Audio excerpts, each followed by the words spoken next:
Tonight, my talk is on Samatha and Vipassana.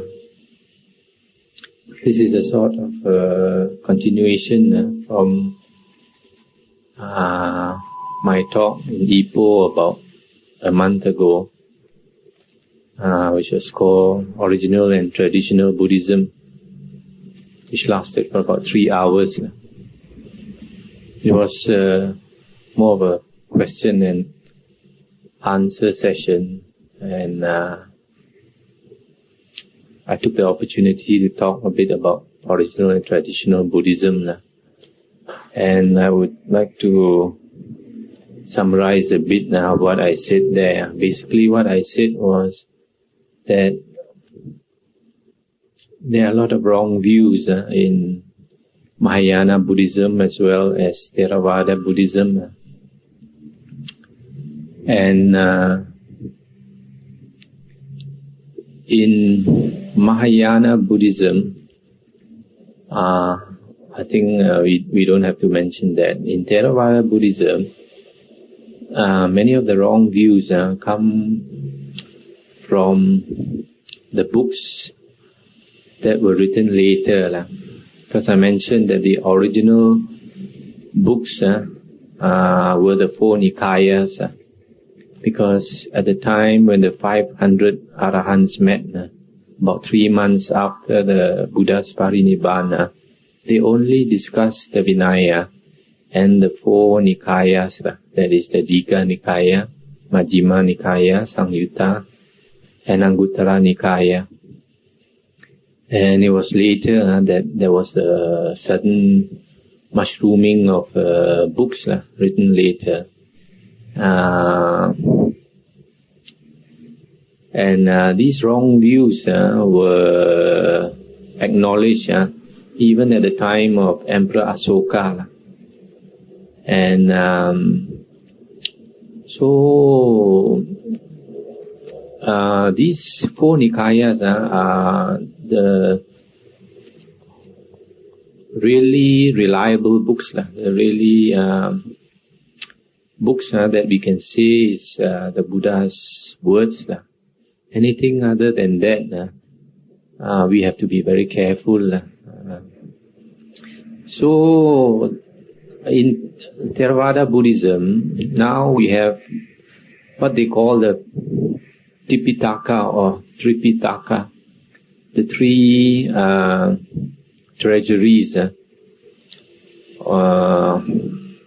And they have added the Abhidhamma, which is one of those set of books, 7 books, whose authenticity is controversial. And then we have the Khuddaka Nikaya, and then we have the commentaries, Atthakatha, and then the sub-commentaries, and the sub-commentaries. And beside all these books, there are still others like the Visuddhimagga, Milinda Panha,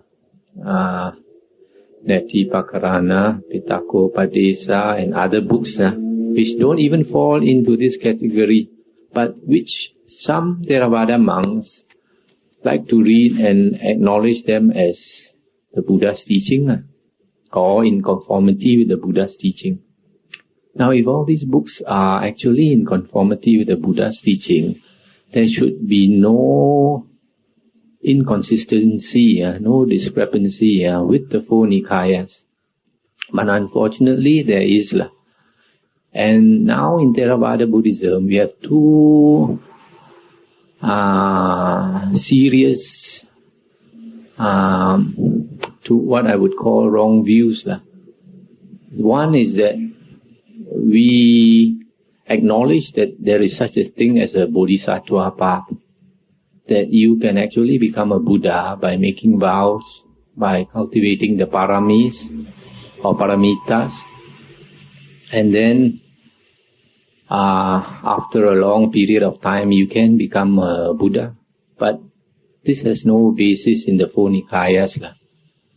And in the 4 Nikayas, there's no mention of the Buddha or the Bodhisattva making a vow before the Dipankara Buddha, and meeting 24 Buddhas successively who predicted that he would become a Buddha.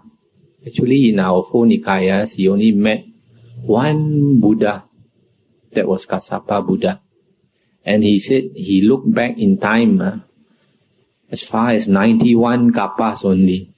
And during that period, he said he saw in the past 91 Kapas, 6 Buddhas. So he only mentioned 6 Buddhas' names. And the fact that we say that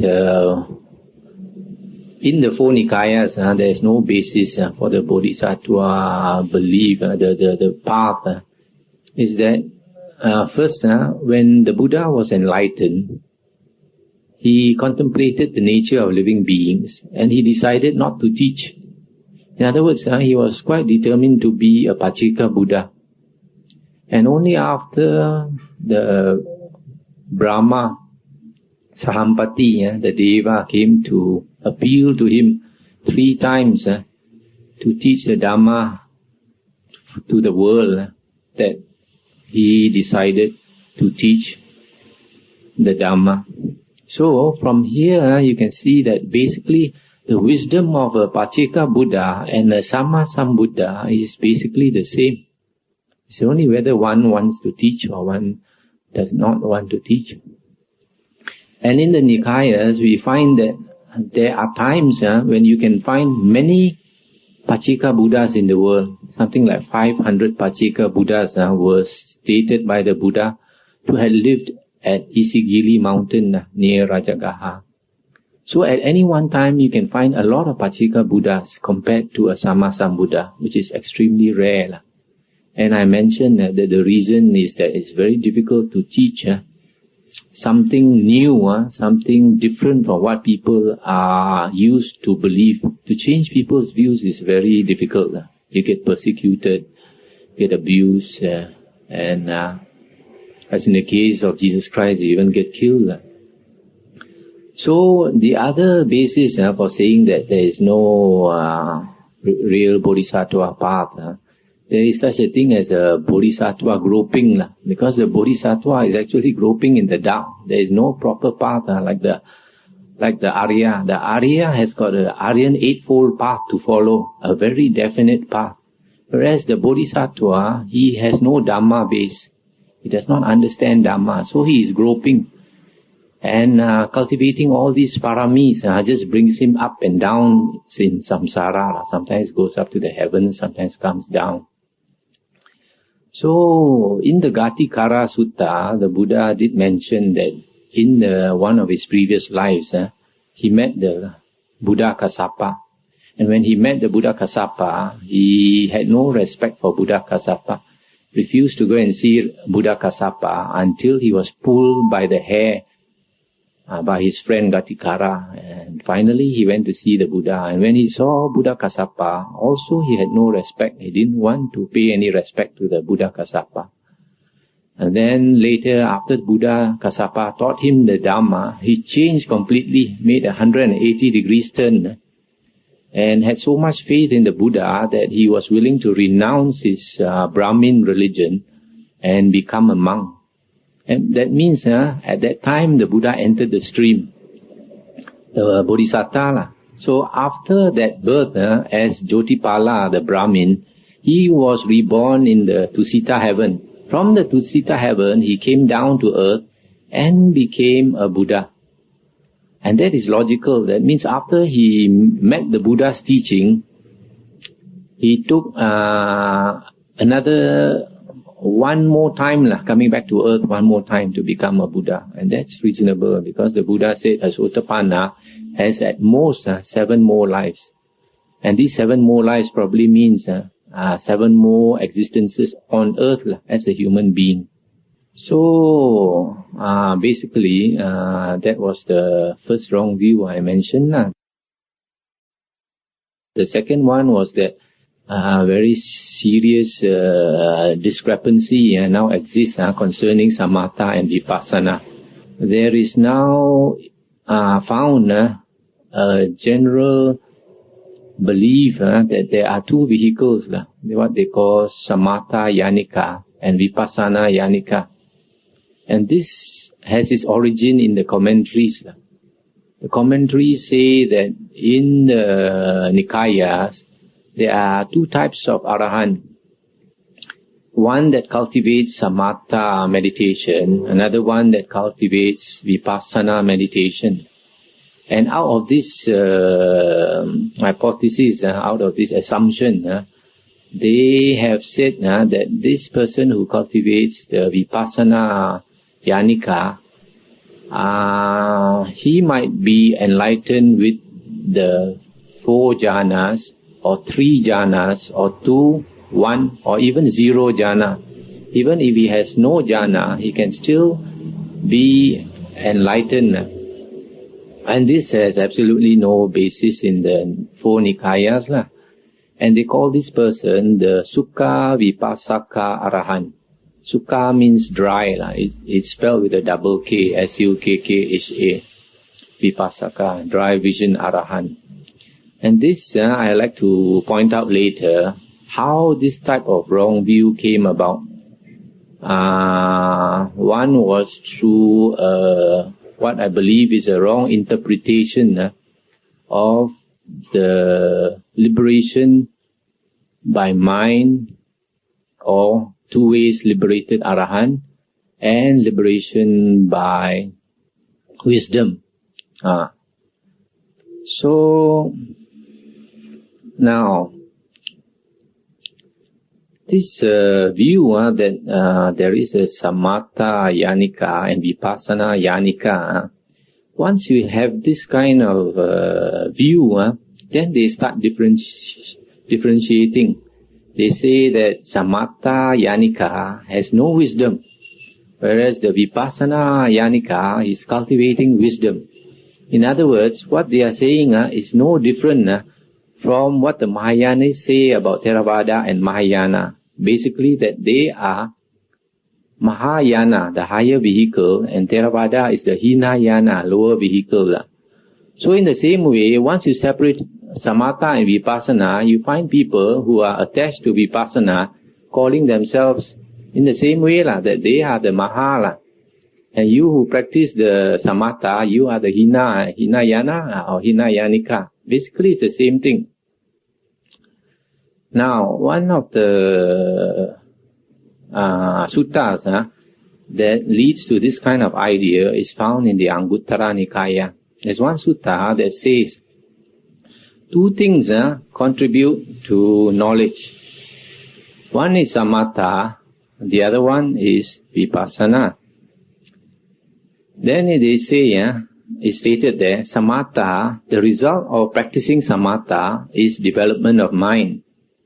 And the result of development of mind is that lust is abandoned.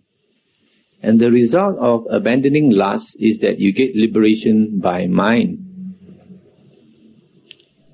Then they say that Vipassana leads to the development of wisdom, and which in turn results in ignorance being abandoned, and which in turn results in liberation by wisdom. Now this word Samatha and Vipassana, as I pointed out in my earlier talk in Ipoh, is that Samatha literally means suppression or pacification or tranquilization. So I think the better word to use is tranquilization. It is a process of making your mind tranquil. And this leads to development of mind, which basically means concentration or tranquility. And the result of tranquility, according to this sutta, is that lust is abandoned. Now, Vipassana should be translated as contemplation. But some people, they translate it as insight.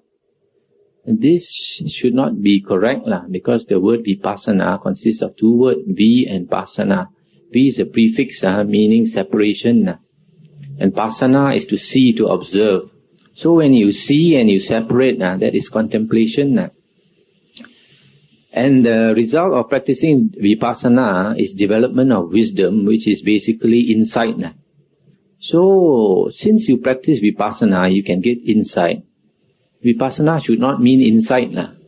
Vipassana should mean contemplation.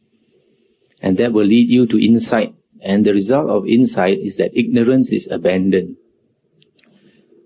And then you get liberation by wisdom.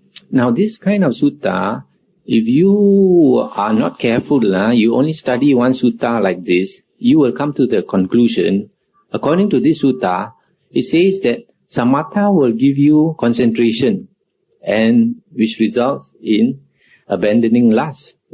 And then Vipassana gives you development of wisdom, which means insight. And then from this sutta alone, you might think that Samatha does not give you wisdom. Only Vipassana will give you wisdom.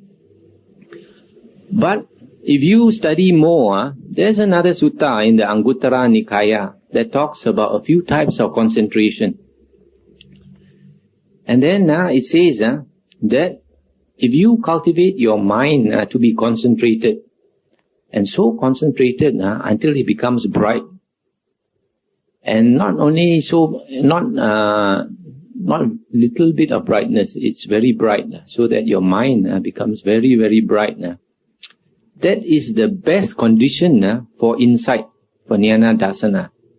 In other words, here, this second sutta is saying samatha or concentration will give you insight, which is opposite to what the other one says.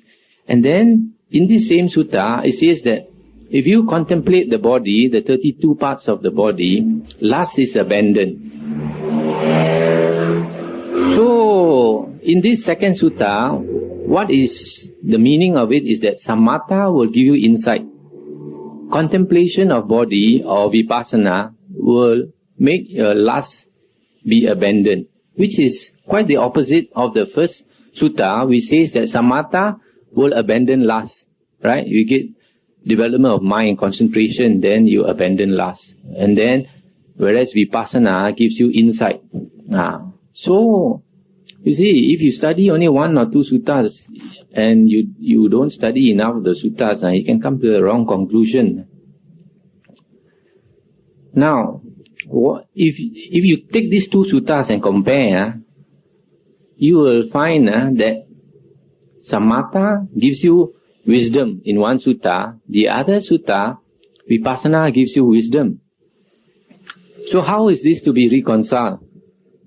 For this now, you have to see another sutta in the Samyutta Nikaya, which says that to get Yatta Bhutta Jnana Dasana, seeing things as they really are, there is a condition. It's not simply anybody can get Yatta Bhutta Jnana Dasana, seeing things as they really are. The condition for seeing things as they really are is samadhi. And samadhi is always defined in the suttas, in the four nikayas, as the four jhanas. Sometimes it is defined as one-pointedness, which means jhana, any jhana. Now, the commentary, sometimes they say right concentration can mean momentary concentration.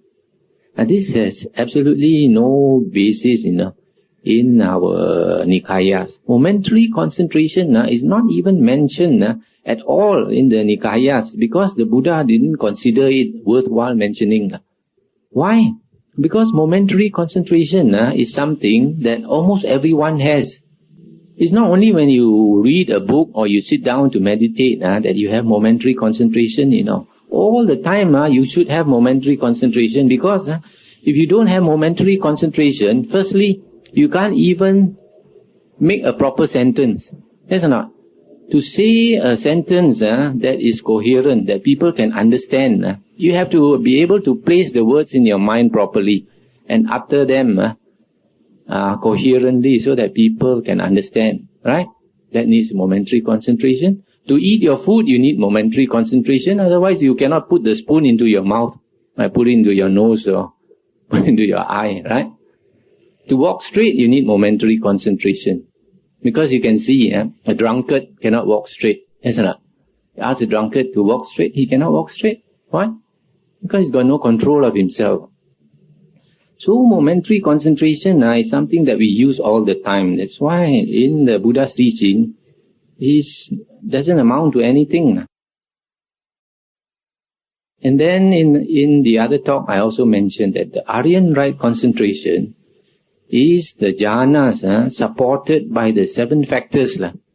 The other 7 factors of the Aryan Eightfold Path. It's only when the jhanas are supported by the other 7 factors of the Aryan Eightfold Path that it is very useful. Right? Then we use the jhanas in the right way, together with sati, together with right effort and all these things. And we get results in the Buddha's teaching. Now, there are several suttas that affirm that concentration samadhi in the suttas always refer to the 4 jhanas. For example, in the Anguttara Nikaya, there's one sutta that talks about the threefold training. The training in the Adi-sila, the higher morality, the Adi-chitta, higher mind, and the Adi-panya, higher wisdom. There it is defined, the Adi-chitta sikha, the training in the higher mind, is the 4 jhanas. That is definitely stated. Then, there's another sutta in the Anguttara Nikaya that talks about utter purification of mind. And there is defined also as the 4 jhanas. Now, in the Majjhima Nikaya, there's one sutta that talks about the 7 purifications, the Ratta Vinita Sutta. And there they did not define what they mean by the purification of mind. So because it is not defined there are some commentaries that say the jhanas are not necessary. But in the Anguttara Nikaya, it's very clearly stated purification of mind is the 4 jhanas. Now, there are other several suttas that confirm that samadhi always refers to the jhanas. For example, in the Majjhima Nikaya, there's a few suttas. There's one sutta where Ananda, I think, was asked, what is that one thing the Buddha taught that is needed to win liberation? And Venerable Ananda said, first jhana. Then that person asked him, is there another thing? Then Ananda said, second jhana. And he said, is there another thing? Third jhana. So is he always talking about jhanas? Then there's another sutta where the Buddha was asked, what is the way to get rid of the 5 lower fetters? When you get rid of the 5 lower fetters, that means you become an anagami. Okay? So the Buddha said the first jhana. And then he was asked whether there's another way. He said the second jhana. Another way? Third jhana. Always jhanas, you see. And then there's another sutta where Ananda was asked, what kind of meditation was praised by the Buddha? What kind of meditation was not praised by the Buddha? And Venerable Ananda said, the kind of meditation where the 5 hindrances are abandoned, that type of meditation is praised by the Buddha, meaning the jhanas. And the type of meditation that is not praised by the Buddha is the type of meditation where the 5 hindrances are not abandoned. That means anything short of the first jhana, or one-pointedness of mind, is not approved by the Buddha.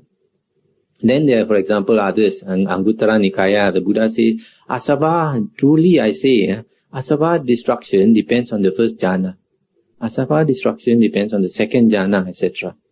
Then another Anguttara Nikaya Sutta, the Buddha said, a monk without the peace of concentration in high degree, without winning one-pointedness, that a monk without the peace of concentration in high degree, without winning one-pointedness, shall enter and abide in liberation by mind, liberation by wisdom. That cannot be, the Buddha said. And then there are 2 suttas in the Anguttara Nikaya where the Buddha talked about the threefold training, Sila, Samadhi, Panya. And then the Buddha defined quite clearly, the Buddha said the Sotapanna and the Sakadagamin, the first and second fruition person, has got perfect Sila. That means the 5 precepts, or at least the first 4 precepts are perfect. And then the Buddha said the Anagamin, the third fruition person, has got perfect Sila and Samadhi. When you say perfect Samadhi, that means he has got the jhanas, the 4 jhana. That's why generally all Anagamins are reborn in the 4th jhana plane. And then the Buddha also said the Arahant has got perfect Sila, Samadhi and Panya. That means only the Arahant has got that type of Panya that can bring you out of samsara. And then in the Majjhima Nikaya, there is a sutta where the Buddha said, when a person develops the Aryan Eightfold Path fully, at the same time, he develops the 4 Satipatthana fully. And at the same time, the 4 Iddhipada also go to full development. And the 4 right efforts, Samappadana, and then the 4 Bala, the 4 powers, and the 5 Bala, and the 5 Indriya, the 5 powers and the 5 faculties go to completion. And the 7 Bojjhanga also fully developed, and the Aryan Eightfold Path fully developed. So in other words, if a person cultivates the Aryan Eightfold Path, all these things like the Satipatthana, Iddhipada, Samappadana, all at the same time are developed, You cannot say, for example, somebody might think, I only want to cultivate the 4 Satipatthana, I don't want to cultivate the 4 Iddhipada. He thinks he doesn't want psychic power, maybe. He says, Iddhipada will give you psychic power, I don't want that, I want Satipatthana. Cannot want. In fact, later I'll tell you, there's actually one sutta where it is stated, if you want psychic power, you must cultivate Satipatthana. Because Satipatthana is not separate from jhana. And that we'll talk about later.